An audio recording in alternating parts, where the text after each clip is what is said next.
ಶಿವಶಂಕರಪ್ಪ ಅಜ್ಜಾರು ಅಂತ ಕರೆಯುವ ಲೆವೆಲ್ಗೆ ಅವರು ಎಲ್ಲರೊಂದಿಗೆ ಪ್ರೀತಿ ಮತ್ತು ಬಾಂಧವ್ಯದಿಂದ ಇದ್ದಿದ್ರಿಂದ ಅವ್ರಿಗೆ ಅಷ್ಟು ದೊಡ್ಡ ವಿರೋಧ ಇರಲಿಲ್ಲ. ಬಟ್ ಅವರ ನಿಧನದ ನಂತರ ಇಡೀ ಪೊಲಿಟಿಕಲ್ ಸಿನಾರಿಯೋ ಸಿಕ್ಕಾಪಟ್ಟೆ ಬದಲಾಗಿದೆ.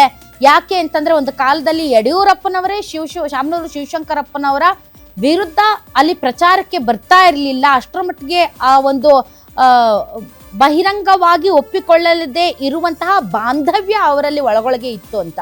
ಬಟ್ ಈ ಬಾರಿ ಸಿನಾರಿಯೋ ಚೇಂಜ್ ಆಗಿದೆ. ಈ ಬಾರಿ ಬಿಜೆಪಿ ಈ ಕ್ಷೇತ್ರವನ್ನ ತುಂಬಾನೇ ಒಂದು ಗಟ್ಟಿಯಾಗಿ ಮತ್ತು ತುಂಬಾ ಬಲವಾಗಿ ಗೆಲ್ಲಬೇಕು ಅನ್ನೋ ಕಾರಣಕ್ಕೆ ಯಡಿಯೂರಪ್ಪನವರು ಕೂಡ ಪ್ರಚಾರಕ್ಕೆ ಬಂದರು. ತುಂಬಾನೇ ಒತ್ತು ಕೊಟ್ಟು ಶತಾಯ ಗತಾಯ ಈ ಕ್ಷೇತ್ರ ತಮ್ಮದಾಗಿಸಿಕೊಳ್ಳಬೇಕು ಬದಲಾದ ರಾಜಕೀಯ ಸನ್ನಿವೇಶದಲ್ಲಿ ಅಂತ ಬಹಳಷ್ಟು ಕೆಲಸ ಮಾಡ್ತು. ಇದ್ದಂತಹ ಭಿನ್ನಮತಗಳನ್ನೆಲ್ಲ ಮರ್ತೋಯ್ತು.